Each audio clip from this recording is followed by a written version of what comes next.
87-88 کا جو ونٹر تھا پولش کینیڈین برٹش ٹیم نے اٹیمپٹ کیا تھا آج سے 38 سال پہلے. تو K2 کو بیچ میں بہت ساری ٹیموں نے چائنا سائٹ سے بھی ٹرائی کیا ونٹر میں ونٹر کی بات کر رہا ہوں ابھی. تو ونٹر میں نذیر صاحب پہلی دفعہ یہ کب سر ہوا K2؟ اس سال 16 جنوری کو. اس سے پہلے نہیں ہوا؟ نہیں ہوا، ونٹر میں نہیں ہوا. اٹیمپٹ 1902 سے ہو رہی ہے. نہیں، ونٹر میں 87 میں سب سے پہلے K2 پہ اٹیمپٹ ہوا 1987 میں، ونٹر 87 میں. تو آپ نے اس کو کب سر کیا؟ 81 میں. 81 جی، میں ایک جاپنیز ٹیم کے ساتھ گیا تھا.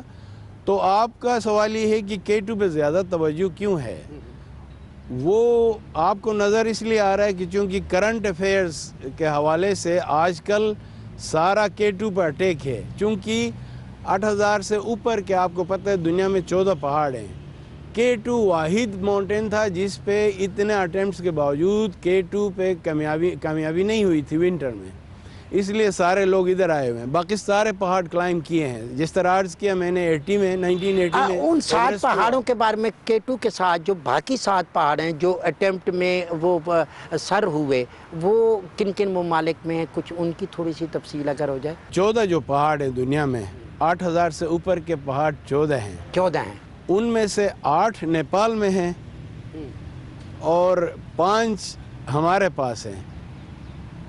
ٹھیک ہو گیا، تو یہ 13 ہو گئے. 14واں پہاڑ ہے شیشا پنگما جو کہ چائنا میں ہے. جب ہم اپنے ان علاقوں کی طرف دیکھتے ہیں، خوبصورتی کو دیکھتے ہیں، اللہ تعالیٰ نے ہمیں اس کے لیے ایک خوبصورت خطہ گلگت بلتستان میں دیا ہے. دنیا پوری آتی ہے. ریسنٹلی آپ نے دیکھا کہ علی ست پارا کا اور ان کے ساتھ 2 اور کو پیماؤں کا واقعہ ہوا ہے. اس سے پہلے بھی ہوتے رہے. جی آپ سمجھتے ہیں کہ ہم نے ٹورزم کو پروموٹ کرنا ہے تو ہم نے مزید کیا بہتری کرنی ہوگی کہ اس طرح کے حادثات پہ بھی ہم قابو پا سکیں؟ آپ کو پتہ ہے آئل سے بھی آگے نکلنے لگا ہے ٹورزم کا انڈسٹری.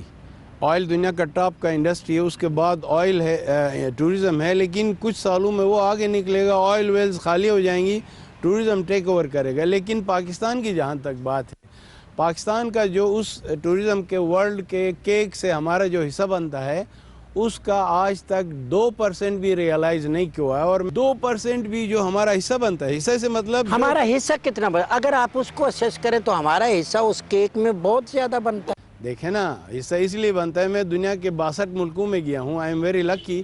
لیکن سمندر سے لے کے سطح سمندر سے لے کے صحرا، آپ کی 4-5 ہزار سال ہسٹری دنیا کے کسی اور ملک میں نہیں. پھر آگے آ جائیں یہ پلینز، پھر ڈیزرٹ ہیں بیچ میں، پھر آگے یہ گرین بیلٹ ہے آپ کا مرغلہ سے شروع ہو کے تقریباً 100 کلومیٹر آگے یہ اکراس انڈیا اور افغانستان کے بارڈر تک یہ گرین بیلٹ ہے بیچ میں. اس سے آگے پہاڑ ہی پہاڑ، سارا وائٹ. ایسا پروڈکٹ آپ کو دنیا میں کسی ملک میں نہیں ملے گا. جب سے یہ حکومت آئی ہے ہم نے وزیر اعظم عمران خان صاحب کو سپیچز کرتے دیکھا، ان شمالی علاقہ جات کی طرف جاتے دیکھا، اس کی پروموشن کے لیے انتھک کام کرتے دیکھا. تو آپ ہوپ فلی یہ دیکھتے ہیں کہ موجودہ حکومت میں اس کیک میں ہمارا حصہ بڑھ جائے گا اور وہ جو ماضی میں کوتاہیاں تھیں یا کمی تھی اس پہ قابو پا لیا جائے گا؟ پالیسی لیول پہ میں again I am very grateful personally. Imran Khan کا ویژن اپنی جگہ تمام سبجیکٹس پہ ویژن رکھتا ہے. وہ اتنا ہائیلی ایجوکیٹڈ پرائم منسٹر ہمیں ملا ہے. یہ الگ بات ہے کہ ایز اے اسپورٹس مین ان کا میں زیادہ وہ کرتا ہوں، قدر کرتا ہوں. لیکن بات یہ ہے کہ ٹورزم پہ ان کا ویژن کی کوئی کمپیریزن نہیں ہے. بٹ انفارچونیٹلی پالیسی لیول پہ بہت کام کیا. اب ویزا پالیسی دیکھیں، اتنا آسان بنا دیا انہوں نے. لیکن وہ بہت سارے اور پالیسیز بنانے ہیں جس کے لیے میں پہلے منسٹری کے خلاف تھا، لیکن ابھی ہمیں منسٹری کی ضرورت ہے. عمران خان نے بہت کچھ کیا ہے ابھی تک پالیسی لیول پہ، لیکن قسمت نے ساتھ اس لیے نہیں دیا، کرونا آ گیا. اگر کرونا نہیں ہوتا تو پچھلے سال 9/11 کے بعد 2019 9/11 سے پہلے سے بھی بہتر رہا ہے. فارن ٹورزم کی بات کر رہا ہوں میں، ڈومیسٹک کی بات ہی نہیں کر رہا ہوں. اتنے لوگ آئے ہیں 2019 میں، 2020 میں اس سے 10-15 گنا زیادہ آنے تھے، 21 میں 50% اور آنے تھے. باہر کے ٹورسٹ چونکہ آپ کو پتہ ہے پوری بین الاقوامی لیول پہ پاکستان کو تو ہمیں کرونا کرونا نے زیادہ متاثر کیا، انوائرمنٹ نے زیادہ متاثر کیا، بیرون دنیا سے آنے والے لوگوں نے متاثر کیا، تو بیڑا غرق کر دیا نا، اس میں کوئی شک نہیں ہے۔ ہم نے اگر آج کے دور میں دیکھنا ہے، ترقی کو آگے بڑھانا ہے، ٹورزم کی پروموشن کے لیے کام کرنا ہے،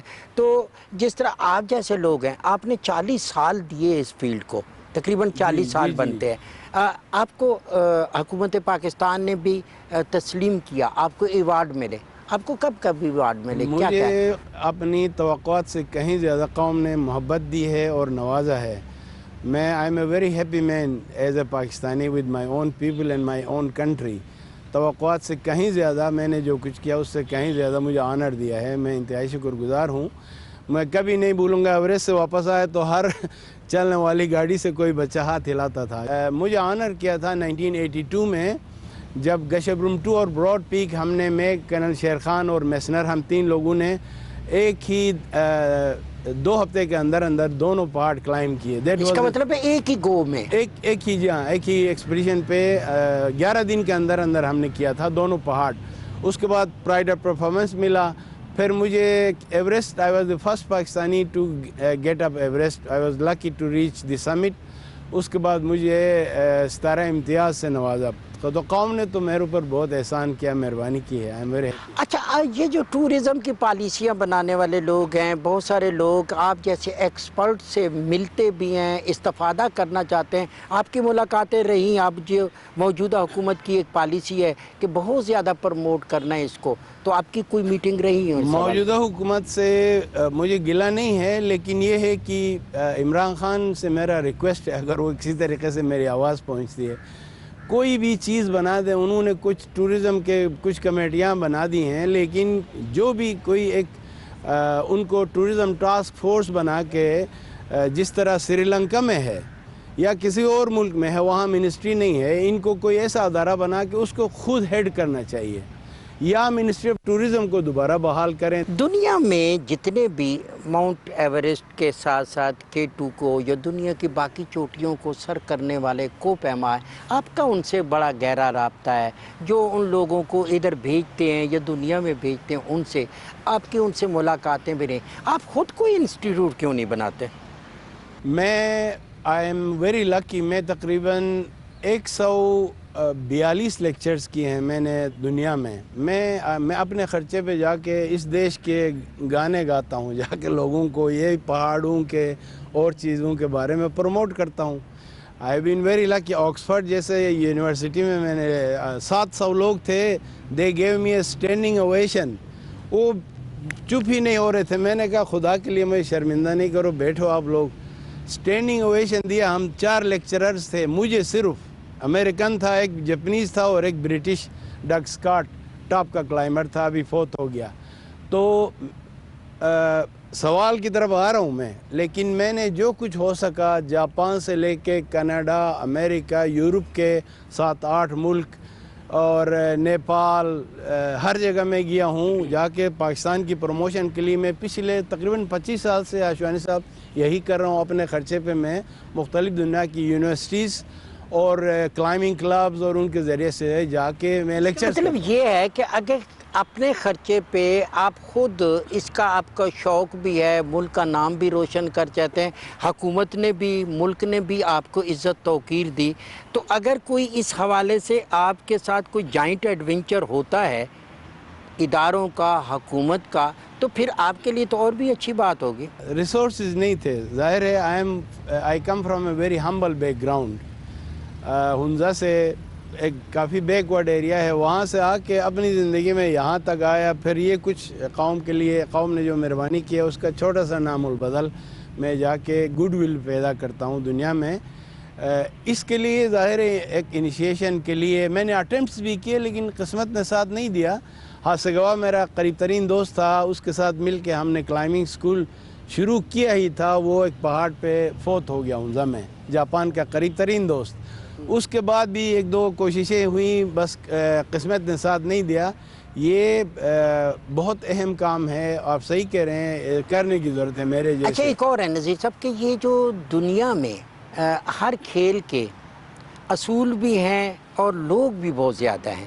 ابھی آپ کرکٹ کو دیکھ لیں، ہاکی کو دیکھ لیں، فٹ بال کو دیکھ لیں، ٹینس کو دیکھ لیں، لیکن ماؤنٹ ایوریسٹ اور K2 کو سر کرنے والے کوہ بہت کم ہیں. بڑے قیمتی لوگ ہوتے ہیں، ان کی جانوں کو بھی تو حفاظت کرنی ہوتی ہے. اس کے لیے ہمیں پھر ایک طرف پھر اسی طرف آنا ہوگا. ایک تو ان لوگوں کا ریکارڈ رکھا جائے، کون کس طرح یہاں پہ وجہ اور بہتری کے لیے بھی بہت زیادہ. یہ ماؤنٹینئرنگ جس طرح کرکٹ میں مجھے اور آپ کو پھنسایا قوم کو برٹش نے، کرکٹ برٹش نے شروع کیا نا، ماؤنٹینئرنگ بھی انہوں نے شروع کیا ہے. یہ آج 1880s میں یہ جاتے تھے سوئس الپس کلائم کرنے، وہاں سے شروع کیا. سوئٹزرلینڈ کے لوگ ان کے لیے پورٹر کا کام کرتے تھے جس طرح یہاں لوکلز کرتے ہیں. 1880s کی بات کر رہا ہوں. ہوتے ہوتے پھر یہ آہستہ آہستہ ایک دوسرے کو دیکھتے، پھر قوموں نے چیلنج کیا. ننگا پروت پہ ہٹلر نے جرمنز کو بھیج دیا کہ جا کے ننگا پروت کلائم کرو. جب وار چل رہا تھا، سیکنڈ ورلڈ وار کے دنوں میں، جرمن ادھر آئے ہوئے تھے. ہسٹری بنی ہوئی ہے، بہت اہم کتاب لکھی گئی ہے 7 years in Tibet. وہاں سے 2 قائد ہو گئے جرمن، برٹش نے قائد کیا ادھر، ایک بندہ بھاگ کے تبت گیا تھا، اس نے کتاب لکھی ہے. تو کہنے کا مطلب یہ ہے کہ پوری دنیا میں یہ باقاعدہ انسٹیٹیوشنلائز ہو گیا، انسٹیٹیوٹ بنے، یونیورسٹیوں نے کلب بنائے، ٹریننگ ہوئی. ہوتے ہوتے یہ پچھلے کوئی 100 سال میں بہت ڈیولپ ہوا. دنیا کی سب سے پرانا الپائن کلب ہے برٹش الپائن کلب، جس نے مجھے آنر دیا ہے، آنرری ممبرشپ دیا ہے. امریکن الپائن کلب ہے، اس کے بعد 107 سال پرانا ہے امریکن، انہوں نے آنرری ممبرشپ دیا ہے. پولش ماؤنٹینئرنگ ایسوسیشن نے آنرشپ دیا. تو انہوں نے پہلے قوم بیچتے تھے، K2 چڑھو، ایوریسٹ چڑھو، یہ وہ مقابلہ ہوتا تھا. ہوتے ہوتے پھر یونیورسٹیز اور پرائیویٹ کلبز، تو لوگ وہاں تک گئے ہیں. میں آپ کو دیکھ رہا ہوں، بہت مدت سے دیکھ رہا ہوں، آپ کے کام کو دیکھ رہا ہوں. آپ کو اگر میں ایک شخصیت کی بجائے کہ انسٹیٹیوشن کہوں تو یہ بے جا نہ ہوگا. جتنی کتابیں لکھی گئیں، جس پہ جتنی اٹیمپٹ ہوئیں، کیونکہ یہ سب ہسٹری کا حوالہ ہے، ہسٹری کی امانت ہے. تو آپ جیسے لوگ جب کتاب اس پہ نہیں لکھیں گے، جب آپ انسٹیٹیوشن نہیں بنائیں گے، جب اس ریکارڈ کو سیف نہیں رکھیں گے، تو یہ تو ضائع ہو جائے گا. آپ لوگوں کو مل کے ایسا کام کرنا ہوگا تاریخ کے لیے. بس کوشش آج کل جاری ہے اسی طرف جس طرف آپ نے اشارہ کیا. آپ بہت ایک کین آبزرور ہیں، مجھے پتہ ہے. صرف ماؤنٹینئرنگ کا نہیں، آپ you are a very curious soul. پہاڑ چڑھتے چڑھتے پھر میں سیاست میں بھی میں آیا ہنزا میں، آپ کو پتہ ہے 5 سال میں وہاں نمائندہ رہا ہوں ہنزا کا. 5 سال ادھر ضائع ہو گئے، پھر آ کے ادھر الپائن کلب کو چلانے کی کوشش کی. اس مٹی کا احسان ہے میرے اوپر، خاص طور پہ بلتستان کے پہاڑوں میں میں نے نام پیدا کیا. ہنزا میں ضرور پیدا ہو گیا ہوں، ہنزا میں نے کوئی پہاڑ نہیں چڑھا ہے. سارے پہاڑ بلتستان کی خاک کی مہربانی سے میں یہاں تک آیا ہوں. شاگرد بنایا آپ نے، پاکستان نے اتنا محبت دیا تو میرا فرض ہے کہ میں شاگرد بنائے اپنے بچوں کو جو آپ کی فیلڈ میں. آپ کوئی آیا آپ کا بچہ؟ بہت سارے لوگ، ایون یہ علی ستپارہ، حسن ستپارہ. میں اپنے بریڈ اینڈ بٹر کے لیے ٹورزم کمپنی چلا رہا ہوں پچھلے تقریباً 30 سال سے. تو اس کمپنی کے ذریعے یہ بہت سارے یو نیم اٹ، رجب شاہ سے لے کے جو ہنزا کا پہلا تھا جس نے یہ 5 ہمارے بڑے پہاڑ سب سے پہلے پاکستانی ہے جس نے کلائم کیے. کس نے؟ رجب شاہ. علی ستپارہ کے بارے میں کیا کہیں گے، اس کے لیے کوئی لفظ؟ علی ستپارہ واز اے ونڈرفل سول. بہت مزے کا آدمی تھا. ہی واز سو فنی. ہر دل عزیز تھا وہ، اور کلائمبر تو تھا ہی وہ اچھا، لیکن بہت ہی مزے کا آدمی تھا. انتہائی دکھ ہوا ہے. میں چاہوں گا کہ کوئی ایک اچھا سا میسیج اس حوالے سے آپ کا ہو جائے جو آپ کی فیلڈ ہے. بس یہی گزارش ہے میں اپنے قوم سے.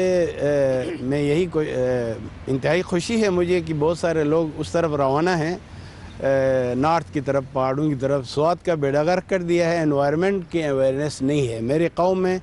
پھر وہی بات آتی ہے کہ کوئی انسٹیٹیوشن نہیں ہے، ان کو تربیت کون دے؟ تو مائیں تربیت دیں، جا کے انوائرمنٹ کو ذرا صاف رکھیں. بے شک ضرور جائیں نارتھ میں. میں ہنزا سے میرا تعلق ہے. ہنزا کا بیڑا غرق ہوا وہ سوات بننے والا ہے.